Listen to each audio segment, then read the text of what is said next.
छोटा सा गांव था जहां कच्ची गलियों में धूल उड़ती थी और हर घर में संघर्ष की कोई न कोई कहानी छुपी रहती थी। उसी गांव में रहता था 10 वर्ष का आरव। उम्र छोटी थी लेकिन आंखों में समय से पहले गंभीरता साफ दिखती थी।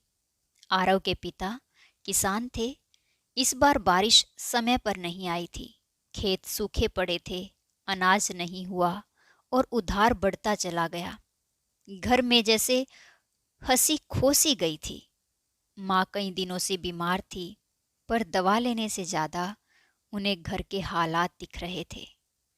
एक शाम माँ ने खांसते हुए कहा, आरो बेटा, आज दवा मत लाना, तेरे पापा पहले ही बहुत परेशान है। आरव ने माँ का हाथ अपने छोटे से हाथों में लिया।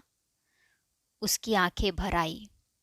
माँ, आप ठीक हो जाओगी, भगवान सब देख रहे हैं।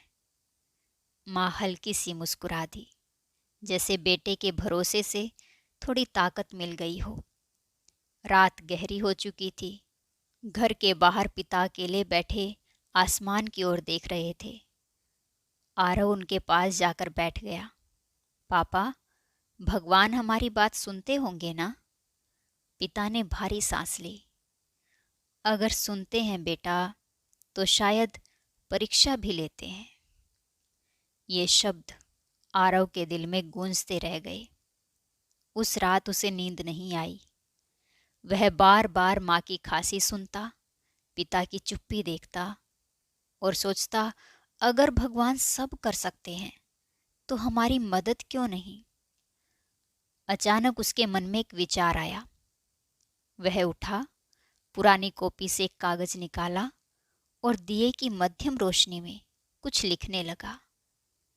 हे भगवान, सब कहते हैं आप बहुत दयालु हो। अगर ये सच है तो मेरी माँ को ठीक कर दीजिए ना। मुझे कुछ नहीं चाहिए, बस मेरे घर में फिर से हंसी लौटा दीजिए। लिखते लिखते उसके आंसू कागज पर गिर पड़े और उसने उन्हें पोंछते हुए नीचे लिखा, अगर आप मेरी मदद नहीं कर पाए तो कोई बात नहीं, पर मेरी माँ को अकेला मत छोड़ना। सुबह होते ही आरव ने पत्र को लिफाफे में रखा।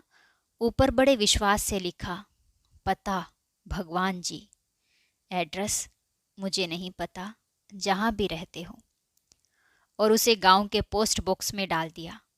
डाक खाने में जब वह पत्र खोला गया तो कुछ लोग मुस्कुरा दिए। किसी ने कहा, बच्चे भी क्या क्या सोचते रहते हैं ना।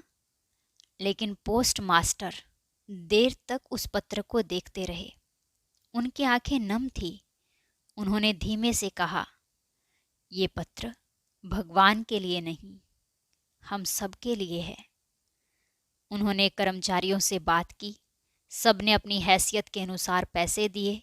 किसी ने 100 दिए, किसी ने 50, पर हर रुपए में दुआ जुड़ी हुई थी।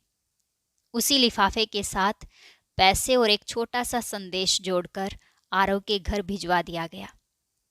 जब माँ ने लिफाफा खोला तो सबसे पहले बेटे का लिखा पत्र दिखा, फिर पैसे। माँ की आंखों से आंसू बह निकले। उसने आरव को सीने से लगा लिया। बेटा, भगवान ने सच में सुन लिया। पिता की आंखें भी भीग चुकी थी।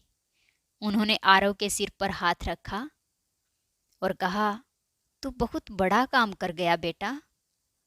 आरव बाहर आंगन में गया, आसमान की ओर देखा और हाथ जोड़कर बोला, धन्यवाद भगवान जी, आप तो नहीं आए पर किसी को भेज दिया। उस दिन आरव समझ गया कि भगवान उसकी हर बात सुनता है। भगवान दिमाग की नहीं, दिल की सुनता है। जो शब्दों में न कहा जाए उसे भी बिना कहे समझ जाता है। एक बार उससे कह दो, फिर किसी सहारे की जरूरत नहीं रहती। वह आपका काम कैसे करवाएगा यह आपकी समझ में नहीं आएगा। वह रास्ते नहीं बताता, रास्ते बना देता है, और जब काम होता है तब एहसास हो जाता है।